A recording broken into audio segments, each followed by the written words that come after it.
네, 안녕하세요. 끝판내장입니다. 오늘도 구독과 좋아요, 알림 설정, 그리고 댓글까지 부탁드리겠습니다. 자, 우선 제가 계속 여러분들한테 말씀드렸던 이 리테스트가 될 수 있는 부분들, 그 다음에 뭐 64,000을 돌파할 수 있냐, 혹은 63,000 돌파할 수 있냐, 이런 것들, 그리고 65,000을 돌파할 수 있냐, 이런 것들 되게 중요하다고 말씀드렸는데, 지금 딱 그 상황이라고 보시면 돼요.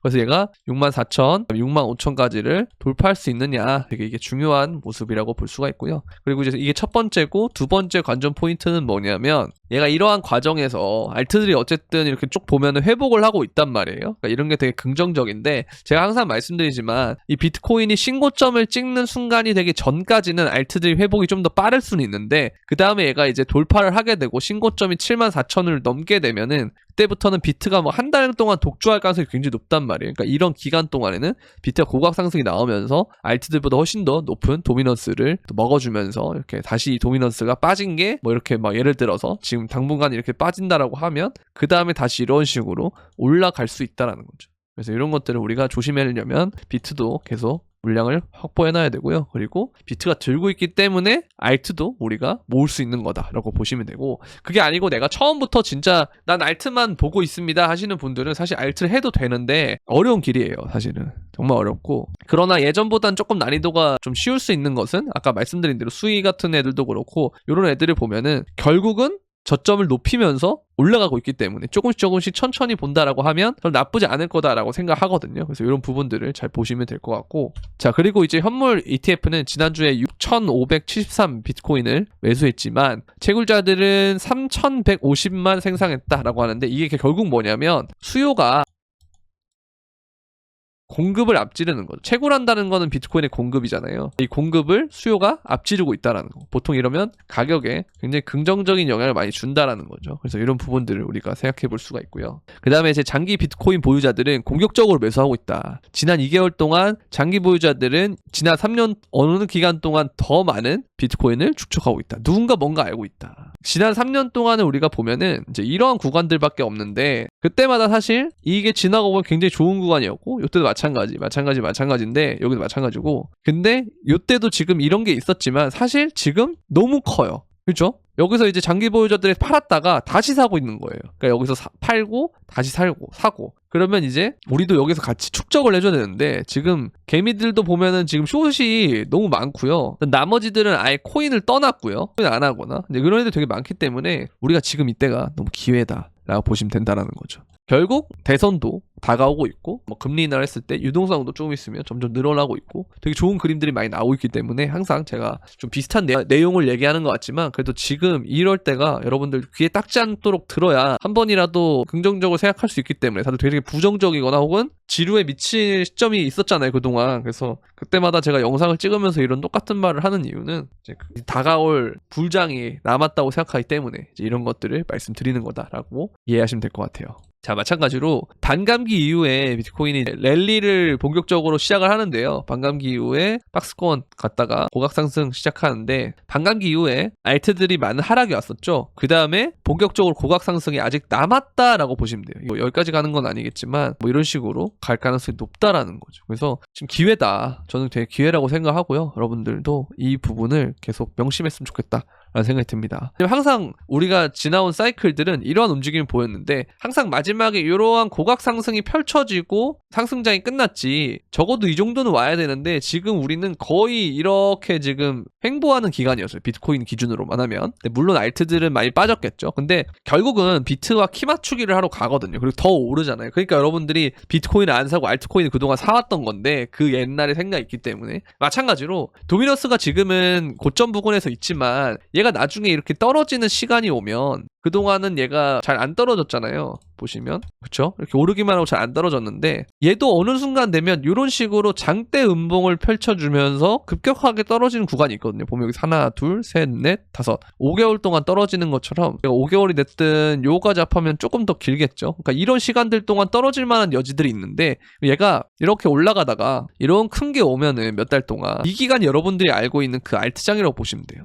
그래서 지금 본격적인 알트장은 저는 아직 안 왔다라고 생각하는 입장이라 이런 부분들을 계속 말씀드리고 싶습니다. 아시겠죠? 이렇게 보시면 되고, 자, 그리고 이제 이게 역헤드 숄더의 패턴과 되게 비슷하다라고 말을 하고 있는데, 정말 얘가 이 상태에서 가격이 회복이 돼가지고 요 74,000, 5,000 이런 데를 뚫어버리면 그때는 역헤드 숄더 패턴이 완성되는 거기 때문에 그럼 이 높이만큼 얘가 이렇게 더 올라갈 수도 있어요. 그럼 정말 높은 구간을 올라갈 수 있거든요. 그래서 이 부분을 우리가 좀 생각할 필요가 있고, 여기 아까 전에 제가 말씀드렸던 이 도미넌스에 대한 얘기거든요. 그러니까 이게 언제까지 올라갈지는 사실 잘 모르지만 어쨌든 이게 고점을 찍고 내려가는 순간부터는 어마어마한 알트장이 올 가능성이 있다. 그런 얘기를 하고 싶습니다. 자, 그리고 스마트머니의 불꽃 랠리 빌드업은 현재 진행 중이다라는 이런 의견을 내셨는데, 중장기 이상 홀더들은 현재 물량을 축적 중이고 축적이 정점을 찍을 때마다 불꽃 랠리를 시작한다. 근데 지금 이 별표를 좀 있으면 찍을 가능성이 생긴다라는 거죠. 그래서 요거 얼마 안 남았으니까 여러분들 잘 기다리시면 될 것 같다라는 거고, 항상 준비를 해야 돼요. 계속 코인들 모아가면서. 자, 그리고 알트코인도 요게 골드 크로스가 나오면 그때부터 시작이 됐거든요. 근데 조금 있으면 얘가 이게 하나가 캔들이 일주일치니까 이제 몇 주가 있으면 알트가 좀 더 좋은 모습들이 나오기 때문에 우리가 이거를 좀 더 관심을 갖고 지켜볼 필요가 있다라는 거죠. 그래서 그런 것들 보면 되고, 그리고 이제 도널드 트럼프가 암호화폐는 훌륭한 미래를 가지고 있다라고 생각한다. 그리고 우리는 그걸로 35조 달러, 이게 그 부채를 얘기하는 거예요. 미국의 부채를 얘기하는 건데 이걸 갚을 수 있는 수단이 될 것이다 라는 얘기를 하는 겁니다. 그만큼 이제 트럼프는 비트코인 밀고 있는데, 그럼 해리스가 되면 어떡하냐? 해리스가 되더라도 이거 보세요. 제가 예전에 말했던 게 지금 점점 이어지고 있어요. 그죠? 해리스가 암호화폐 첫 언급했고 비트코인 강세 지속될 거다. 제가 여러분들한테 말씀드렸잖아요. 박빙으로 가면 갈수록 지금 당장은 힘들지만 나중에 대선에 가까워질수록 얘네들도 이런 걸 챙길 수밖에 없다고요. 그러면 누가 이기든 간에 취임을 하려면 시간이 남기 때문에 그동안 연말 랠리는 진행될 거다라는 겁니다. 그래서 디지털 자산 지원을 언급을 했고 처음으로 암호화폐 관련 입장을 밝혔고, 그죠? 이런 부분들 우리가 보면 물론 트럼프가 되는 게 더 좋은데 해리스가 되더라도 강세 지속될 거다. 상관없다라는 거고요. 자, 그리고 해리스 지원 약속 이후 상승세, 추가 상승도 가능하다 이렇게 얘기하는 거고, 그러니까 정말 이게 얘가 그동안 리스크였는데 리스크가 점점 없어지니까 그다음부터 가격이 오르는 거예요. 근데 우리가 그 리스크가 있을 때마다 비트코인 좀 오르다 보면은 저항을 맞고 뚝 떨어지고, 힘겹게 올려놓으면은 저항받고 뚝 떨어지고, 이런 게 계속 있었기 때문에 지금 우리가 이 움직임들에 대해서 지금 보면은 의심을 하고 있는 거거든요. 지금 일봉 이런 걸 보면은 되게 의심을 하고 있는 건데, 자세히 잘 보면 여기 가격 밑으로 안 떨어지면 우린 여기서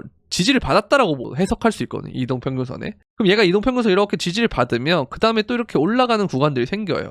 그래서 이런 것들 우리가 좀 생각해보면 이게 설마 이러다가 올라갈 수도 있지 않을까라는 생각도 할 필요가 있다라는 거죠. 아시겠죠? 너무 한쪽으로만 쏠릴 필요는 없다 말씀을 드리고 싶고, 자, 그리고 스테이블 코인의 발행량이 계속 증가하고 있는 게 비트코인 상승 신호다라고 얘기를 하고 있고요. 올 초 여름에 비해 현재 자금 유입량이 크게 증가했기 때문에 암호화폐 시장에 호재로 작용할 수 있고, 스테이블 코인 발행량 증가가 계속되면 비트코인은 상승세를 이어갈 수 있다라고 얘기를 하고 있습니다. 되게 일리 있는 말이죠. 그래서 이제 이런 부분들도 우리가 챙길 필요가 있고요. 그리고 얼마 전에 승인했던 비트코인 ETF 옵션 감마 스퀴즈로 비트코인의 상승 가능성이 올라간다. 이게 무슨 말이냐? 옵션 매도자들이 손실을 방지하기 위해서 기초 자산을 대량으로 매수하면서 가격이 급등하는 현상.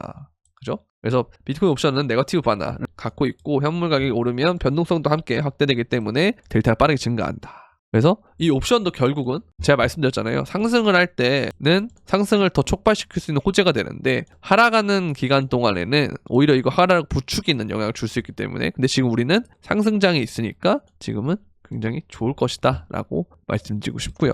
그 다음에 해시레이트의 주도권이 중국에서 미국으로 이동을 하고 있다라고 하는데, 이것도 제가 옛날부터 계속 말씀드린 거예요. 점점 중국에서 미국 중심으로 바뀔 거다. 근데 미국 애들은 굉장히 운전이 악랄하기 때문에 우리가 진짜 스트레스를 더 받고 멘탈이 더 나가더라도 이 시장 자체를 떠나면 안 된다는 얘기 계속 했어요. 근데 지금 점점 좋아지고 있기 때문에 여전히 같은 관점이다라고 말씀드리고 싶습니다. 아시겠죠? 그리고 미국 증시와 암호화폐와의 상관관계가 2년 내에 최고다. 이게 거시기적인 요소가 있다라고 얘기하는데, 어쨌든 이게 상관관계가 높아지면 그 다음부터는 상관관계가 낮아지면서 이런 구간들이 있거든요. 2020년도 보면은 상관관계가 높아지다가 낮아지는데, 보통 이러한 구간들 되면 누가 오냐면 이제 개인들이 점점 코인 시장으로 와요. 왜냐? 상관관계 자체가 별로 없어야 코인만의 자체적인 미친 랠리가 가능하기 때문에, 보통 상관관계 높아졌다가 낮아지면서 코인 고각 상승 나오면서 우리가 알고 있는 그런 상승장이 나오는 거기 때문에, 지금 이렇게 올라간다라는 건 거의 얼마 남지 않았다라는 얘기와도 비슷하다라는 겁니다. 그래서 여러분 얼마 안 남았으니까 좀만 더 참으시고 그냥 넉넉하게 9월까지 본다 혹은 뭐 10월 초까지